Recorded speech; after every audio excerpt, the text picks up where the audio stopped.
नमस्कार, सांगली आदर्श senior secondary school Jodhpur के YouTube channel में आपका स्वागत है।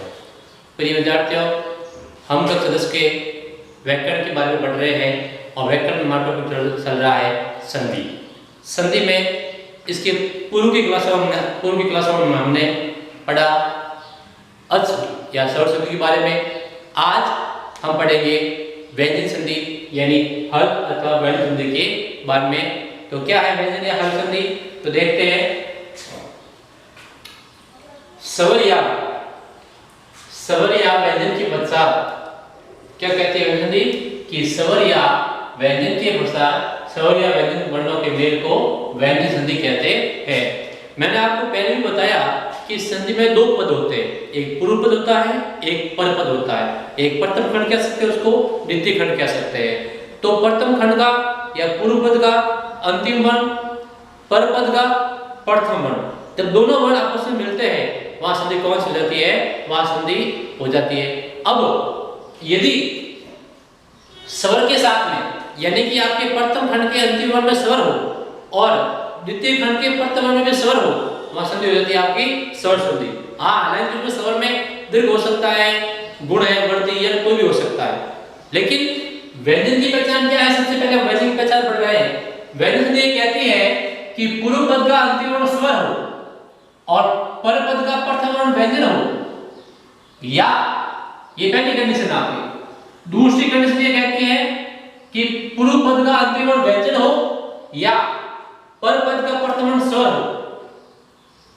तीसरी कंडीशन ये कहती है पूर्व पद का अंतिम वर्ण व्यंजन हो और पर पद का प्रथम वर्ण व्यंजन हो। संधि कौन सी हो जाएगी? व्यंजन। एक कॉमन बात, किधर भी हो, एक व्यंजन इधर है, एक व्यंजन इधर है, ये आपके दोनों तरफ व्यंजन है। यानी कि व्यंजन की एकमात्र पहचान यही है, या तो पूर्व पद में या पर पद में आपको एक तरफ व्यंजन दिखेगा ही दिखेगा। वहां संधि कौन सी हो जाएगी? व्यंजन। अब बात करें हम व्यंजन के भेदों की, तो व्यंजन के अनेक भेद हैं, जिनमें आपके कौन कौन से हैं देखें। व्यंजन के भेद में ये भेद है सत्वर संधि, इषुत्व संधि, इषुत्व संधि, जसत्व संधि, अनुस्वार संधि, परस्पर संधि, पुरुषवर्ण संधि, अनुनासिक संधि, लतो या तोड़नी संधि और सत्वर संधि। यानी व्यंजन के अनेक भेद हैं। कौन कौन से हैं? सत्वर संधि, इषुत्व, इष्टुत्व, जसत्व, अनुस्वार, परस्वर्ण, पुरुषवर्ण, आपके तोड़नी है, सत्व है या फिर अनुनासिक संधि। ये व्यंजन के भेद है। अब आपकी जो क्लास 10 के पाठ्यक्रम में कौन कौन संधियां हैं? मूल 3 संधि आपके पाठ्यक्रम में है। एक है आपके कौन संधि? जसत्व संधि, दूसरी है आपके अनुस्वार संधि और तीसरी है आपके परस्वर्ण संधि। यानी 3 संधि आपके पाठ्यक्रम में है। कौन कौन सी हैं? एक है आपका जसत्व, यहां लिख देता हूं, दूसरे आपके अनुस्वार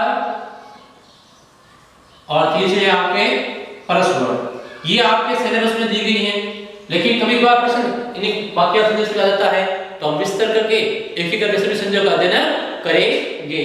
तो वापस रिपीट कर रहा हूं कि स्वर या व्यंजन के साथ में स्वर या व्यंजन के मेल को व्यंजन संधि कहते हैं। पहचान क्या है? आपको पूर्व पद में या उत्तर पद में या पर पद में एक तरफ व्यंजन दिखेगा ही दिखेगा। भेद कौन कौन से कितने प्रकार के हैं? तो देखें तो सत्व, ससुत्व, सटुत्व, जसत्व, जसत्व, आपके अनुस्वार, परस्वर्ण, पुरुषवर्ण, अनुनासिक, लत्व और सत्व संधि। अब हम पढ़ते हैं हमारे पाठ्यक्रम कौन से हैं? तो पाठ्यक्रम में आपके 3 संधियां हैं। मैंने लिख दिया आपके पाठ्यक्रम 3 संधियां कौन कौन सी हैं? एक जसत्व है, एक अनुस्वार है, एक परस्वर्ण है। लेकिन कभी कभार क्वेश्चन है बाकी वालों से, लास्ट क्वेश्चन आपके ससुत्व से पूछ लिया गया था, तो मैं इनके बारे में भी ध्यान रखना है। तो पहली संधि पढ़ते हैं कौन संधि? सत्वर संधि। सत्वर संधि कहती है, इसका सूत्र क्या है? खनिज। खनिज सूत्र ये कहता है कि यदि पूर्व पद में वर्ग का, पूर्व पद में क्या आएगा? वर्ग का पहला, दूसरा, तीसरा या चौथा वर्ण हो तथा उसके बाद में खर प्रत्यार से मेरा तात्पर्य क्या है? तो वर्ग का पहला दूसरा, वर्ग का पहला दूसरा या फिर तालु स, मूर्धन्य स या दंत्य स, इन तीनों में से कोई भी हो तो जो पूर्व पद का जो अंतिम वर्ण है वो अपने ही वर्ग के प्रथम वर्ण में बदल जाता है। यानी कि हमने वर्ग का पहला दूसरा तीसरा चौथा प्लस खर प्रत्यार, तो वर्ग का पहला दूसरा स हो तो अपने ही वर्ग के प्रथम वर्ण में बदल जाता है। लेकिन ये आपका पहला दूसरा तीसरा का है क्या, इसको अपन देखें एक बार कि ये पहला दूसरा तीसरा या एक दो क्या है, ये वर्ग के पहले वर्ण कौन कौन से हैं। तो आपको जिस प्रकार से मालूम है कि व्यंजन कितने होते हैं, तो हल, हल सभी क्या है, व्यंजन है। हल से तक क्या मिलेगा, क से ह तक के जो संपूर्ण वर्ण आते हैं वो क्या है, व्यंजन है। तो ये और वर्ग कितने होते हैं, 5 वर्ग होते हैं। कौन कौन से आपके 5 वर्ग, तो अपन देखें 5 वर्ग हैं। एक तो है आपका क वर्ग है, एक है आपका क वर्ग, च वर्ग, ट वर्ग, त वर्ग और प वर्ग, 5 वर्ग होते हैं। अब इन वर्गों में वर्ण कौन कौन से हैं, तो आप देखें क वर्ग कौन कौन से हैं, क, ख, ग, क, अंग, च, झ, झ, य,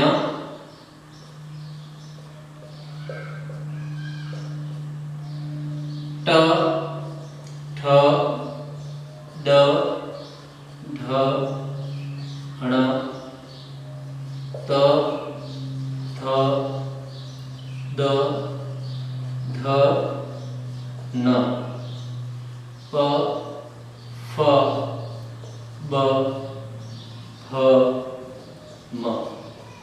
क से क वर्ग में क से अंत तक, च में च से य तक, ट वर्ग में ट से ण तक, त वर्ग में त से न तक और प वर्ग में प से म तक। अब ये आपके वर्ग हैं। इन्हें वर्ग क्यों कहते हैं, क्योंकि जब हम इन 25 स्पर्शी व्यंजन को इस प्रकार से मिलाते हैं, इस प्रकार से मिलाने पर गणित की आकृति बनती है और वो किसकी बनती है, वर्ग की आकृति बनती है। वर्ग की आकृति बने 5 इधर से इसके कारण इसको क्या कहा गया है, वर्ग कहा गया है। क वर्ग, च वर्ग, ट वर्ग, त वर्ग और प वर्ग, ये तो पंचवर्ण है। अब आपके जो ये 5 वर्ण हैं इन्हें प्रथम वर्ण कहा गया है। आपके वर्ग का प्रथम वर्ण कौन कौन से हैं, तो क, च, ट, त, प।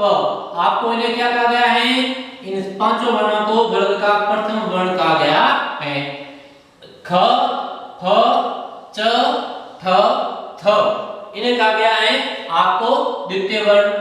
तृतीय वर्ण किन्हें कहा गया है, आपका ज, ब, ग, ड, द। चतुर्थ वर्ण किन्हें कहा गया है, तो ज, ब, ग, ड, ध। और पंचम वर्ण किन्हें कहा गया है, तो पंचम वर्ण कहा गया है य, म, ग, ण, न। ये आपके पंचम वर्ण है। वापस आपसे बात करूं और पीछे जो व्यंजन है और कौन कौन से हैं, आपके अंत्यस्तर है। अंत्यस्तर में आपके कौन कौन से आ जाते हैं, अंत्यस्तर में आपका य, र, ल, व और आपका ये आपका स और र, ये आपके पूरे व्यंजन होते हैं। लेकिन यहाँ एक बार वापस देखें दोस्तों, ये कौन से वर्ग हैं, 5 वर्ग हैं। क वर्ग, च वर्ग, ट वर्ग, त वर्ग और प वर्ग। वर्ग के प्रथम वर्ण कौन कौन से हैं, तो क, च, ट, त, प, क, च, ट, त, प। वर्ग के द्वितीय वर्ण कौन कौन से हैं, तो ख, फ, च, ठ, थ। वर्ग के तृतीय वर्ण कौन कौन से हैं, तो ज, ब, ग, ड, द। चतुर्थ वर्ण कौन कौन से हैं, तो ज, भ, ग, ध, ध। और पंचम वर्ण कौन कौन से हैं, तो य, म, ग, ण और न। इस बात का आप विशेष ध्यान रखें। इधर वापस देखें तो यही इस बात कह रहा है, ये कह रहा है वर्ग का पहला दूसरा 3 4, मतलब 1 2 3 4, ये आपके 1 2 3 4, ये 2 ये 3 ये 4, 20 व्यंजन होते हैं 1 2 3 4 के अंदर। फिर घर पर से में 1 2 यानी ये 1 और ये 2 वाला लाइन में। और स हो तो होता क्या है, होता ये है कि ये अपने ही वर्ग के प्रथम वर्ण में बदल जाता है। अपने ही वर्ग के प्रथम वर्ण कैसे बदलता है, अब उदाहरण देखें। उदाहरण जब मालूम पड़ेगा, मान लो आपके एग्जाम में क्वेश्चन आए कि सद धनकार, सदधनकार। तो क्या करेंगे सदधनकार का अपन नियम देखते हैं। तो नियम देखने पर हमें मालूम पड़ता है कि नियम ये कह रहा है कि अपने प्रथम खंड या पूर्व पद के अंत में क्या आना चाहिए 1 2 3 4। तो क्या है 1 2 3 4 में? हाँ, ये आपके त वर्ग का तीसरा वर्ण है। त वर्ग का कौन सा वर्ण है? तीसरा वर्ण है। और बाद में क्या आना चाहिए? खर प्रत्यार। खर प्रत्यार 1 2। क्या ये पहला दूसरा है क्या? हाँ, ये पहला वर्ण है। तो चयन किसमें होगा? नियम के अनुसार ये जो पूर्व पद का जो अंतिम वर्ण है ये अपने ही वर्ग के। अब मान लो द का वर्ग कौन सा है? द का वर्ग कौन सा है? त है। आपसे कहे बताओ इस ग का वर्ग कौन सा है? तो क वर्ग का ग है। मान लो कहते हैं आपको ज का कौन सा है? ज का ज वर्ग है। इस ब का वर्ग कौन सा है? इस वर्ग कौन सा? प होगा। तो आपको कहे द का वर्ग कौन सा है? तो द का वर्ग कौन सा है? त। तो इसका द वर्ग का पहला वर्ण कौन सा होगा? त ही होगा। तो द किस प्रकार होगा? अपने ही वर्ग के पहले में। तो द वर्ग का पहला क्या होगा? त होगा। तो बनेगा सत्कार। क्या हो जाएगा? सत्कार। इसी प्रकार उदाहरण अन्य देखें। जैसे एग्जाम में क्वेश्चन आ गया आपका कि उद धन कर्ष आ गया। उद धन कर्ष आ गया। मान लो आ गया दिग दिग धन पाल। दिग धन पाल। तो क्या करेंगे अपन? आप देखें ये भी कौन से हैं? पहला दूसरा तीन चार में से है। तीसरा वर्ण है। बाद में क्या आ रहा है? पहला वर्ण आ रहा है। होगा क्या? ये अपने वर्ग के पहले में जाएगा। द का पहला क्या होगा? त होगा। तो आप क्या कर देंगे? उत्कर्ष। क्या बन जाएगा आपका? उत्कर्ष बन जाएगा। इसी प्रकार देखें दिग्पाल का दिग प्लस पाल क्या करेंगे? ये ग है। ग किसका है? तीसरा वर्ण है। किसका है? क वर्ग का तीसरा वर्ण है। बाद में क्या आ रहा है? पहला वर्ण आ रहा है। ये कहां जाएगा? ये अपने ही वर्ग के पहले में जाएगा। तो इसका वर्ग का पहला क्या होगा? क होगा। तो क्या बन जाएगा? दिक्पाल। क्या हो जाएगा आपका? दिक्पाल। दिक्पाल। क्या हो जाएगा? दिक्पाल। वापस रिपीट कराओ एक बार पुनः। सत्र शब्द क्या कहते हैं कि खरिच क्या कहता है कि वर्ग का पहला दूसरा तीसरा चौथा हो, बाद में खर प्रत्यार हो। खर प्रत्यार में आपका वर्ग का पहला दूसरा और तीसरा स आते हैं। और क्या होता है? जो वर्ग का प्रथम खंड का अंतिम वर्ण है वो अपने वर्ग के प्रथम वर्ण में बदल जाता है। धन्यवाद मित्रों, नमस्कार। आगे क्लास में पढ़ेंगे जस्त संधि।